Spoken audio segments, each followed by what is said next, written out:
अस्सलामुअलैकुम and welcome back to my YouTube channel. आज जिस तरह से पहला टेस्ट तीसरा टेस्ट और फर्स्ट डे मेलबर्न और पर्थ से ज़्यादा घास सिडनी की विकेट पे थी आज, और बहुत मुश्किल विकेट थी। अगर देखा जाए बॉल बहुत स्विंग हो रहा था। मैंने सिर्फ हाइलाइट्स देखी क्योंकि ऑब्वियसली स्कूल था और फिर सुबह इतने मैच हम देख नहीं सके, लेकिन जिस हिसाब से ग्रीन पिच जिसको बोलते हैं ना, वो मुझे आज लगी जो कि प्रॉपर दिख रही थी। तो बात यह है कि बहुत आउटस्टैंडिंग इनिंग्स आमिर जमाल ने खेली, और हम तो सिर्फ आमिर जमाल आमिर जमाल कर जा रहे हैं। आप लोगों ने ये नहीं देखा कि वहाँ पे रिजवान ने बहुत बड़ा की रोल प्ले किया। 87 या 90 रन की इनिंग्स खेली और बिल्कुल एग्रेसिव इनिंग्स खेली। मतलब एक जैसे वो T20 आई खेल रहे, मतलब लेग पे जो वो अपने जो जिनको क्या कहते हैं पसली वाला शॉट मारते हैं, वो आउटस्टैंडिंग शॉट मार रहे थे।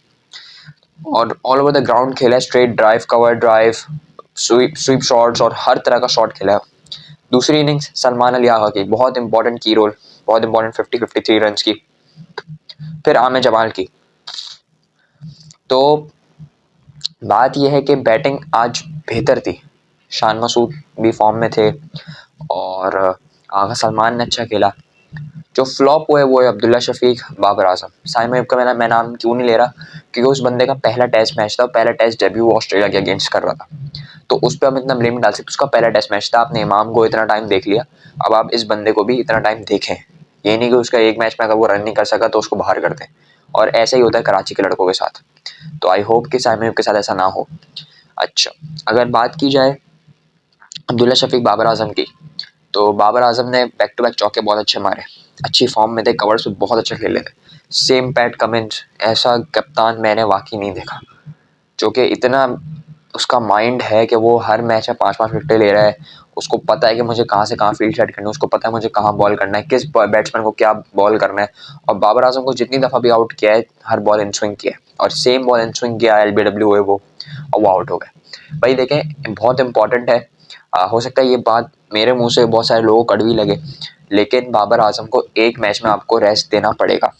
आप एक मैच में उसको रेस्ट देंगे, अगले मैच में खुद ही परफॉर्म करके देखा। अगर आप उसकी पिछली बार की देखें कि वो T20 वर्ल्ड कप में फ्लॉप हुए थे। T20 वर्ल्ड कप के बाद अफगानिस्तान से हमारी सीरीज थी, हमने उनको ड्रॉप किया, ऐसे कैप्टन भी ड्रॉप किया, मतलब रेस्ट कराया एक तरह से उनको, रिजवान को, शाहीन को, अपने नई टीम खिलाई शादाब के अंडर। उसके बाद जब न्यूजीलैंड की सीरीज उठा के देखें तो बाबर आजम ने वहाँ पे सेंचुरी मारी, 50 मारी, मतलब कमबैक था, रेस्ट होने के बाद कमबैक था। तो वही चीज़ माइंड में लेके आऊँ, उसको 1-2 मैच रेस्ट दें, इंशाल्लाह खुद कमबैक आएगा। इसी तरह आप शाहीन को देख लें, जब इंजर्ड हुए उसके बाद कितना अच्छा कमबैक किया। तो और शाहीन को जो इन्होंने रेस्ट दिया है, बहुत होपफुल है कि जो अगले मैचेस वो खेलेंगे, सीरीज खेलें, PSL खेलें या फिर अगला T20 वर्ल्ड कप खेलें, वो एक अच्छी फॉर्म में होंगे और अच्छी बॉलिंग करते हुए नजर आएंगे। तो टाइम टू टाइम प्लेयर्स को रेस्ट देना चाहिए, ये बात बहुत इंपॉर्टेंट है। हमारे यहाँ कोई टाइम टू टाइम रेस्ट नहीं, हमारे एक ही प्लेयर को आप घिसे जा रहे हैं, जिसकी वजह से उस शाहीन का 134 पे आगे पेस गिर गया है।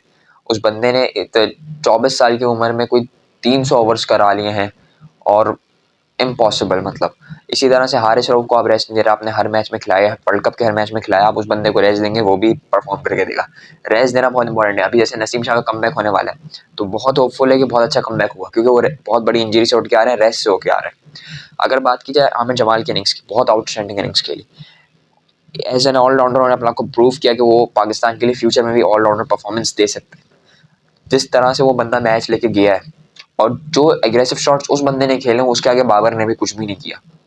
तो इसीलिए हम कहते हैं कि भाई किसी को भी ना इस तरह से किंग नहीं बोलना चाहिए। कोई किंग नहीं होता। विराट कोहली भी किंग नहीं है, वो एक आउट क्लास प्लेयर है, लेकिन किंग कोई नहीं होता। इसी तरह आप आमिर जमाल को देखें, जिस तरह से उसने खेला, आगे बढ़ बढ़ के मारा, नेतनयाहू को चार्ज किया, फास्ट बॉलर्स तक को नहीं छोड़ा, हर जगह all over the ground shots खेले, और बहुत क्लासिकल शॉट्स खेले। जो छक्के मारे, ऑस्ट्रेलियन ग्राउंड्स में छक्के मारना आसान नहीं होता, वहां पे छक्के मारे इस तरह से, और मतलब बिल्कुल ही आउट क्लास छक्के मारे। और 50 की 87 कितने 50 रन किए, उन्होंने 50 की अपनी, और बहुत अच्छे स्टाइल में सेलिब्रेट किया। फिर 87 रन पे अपनी इनिंग्स को फिनिश किया, वो भी छक्का होते तो रह फील्डर थे। अब आप यहाँ से माइंड देखें पैट कमिंस का, वो देख रहे हैं कि आमिर जमाल ने जब चार्ज करना शुरू कर दिया तो उन्होंने सारे फील्डर्स को बाउंड्री पे रख लिया, और जब बाउंड्री पे रखा तो देखिए उनको विकेट मिली, वरना वो विकेट भी नहीं मिलती अगर बाउंड्री पे फील्डर नहीं होते, क्योंकि ऑस्ट्रेलियन बॉलर्स उनको अपनी स्विंग और पेस से आउट नहीं कर पा रहे थे। इतनी कमाल की उन्होंने बैटिंग की, साथ में मीर हमजा ने अच्छा साथ दिया उनका। और अगर देखा जाए तो इस टेस्ट मैच अभी तो डे 1 हुआ है, और यही है कि ऑस्ट्रेलियन माइंड अगेन एक दिन में हमें ऑल आउट कर दिया, लेकिन अच्छी बैटिंग थी पाकिस्तान की तरफ से कि एक दिन में 313 रन लगा लिए उन्होंने। वरना अगर ये 250 पे आगे ख़त्म होता या 212 पे आगे ख़त्म होता तो बहुत ही मुश्किल था पाकिस्तान के लिए मैच जीतना, यही सब मैच हार जाते। अब बॉलर्स पे होगा कि वो किस तरह से परफॉर्म करते हैं, किस तरह से ऑस्ट्रेलियन बैटर्स की विकेट लेते हैं। और अभी तो पहला ओवर हुआ है हमारे, उसका 6 रन पड़े उसमें, तो होपफुल। और यही था आज की वीडियो में। अल्लाह हाफिज़।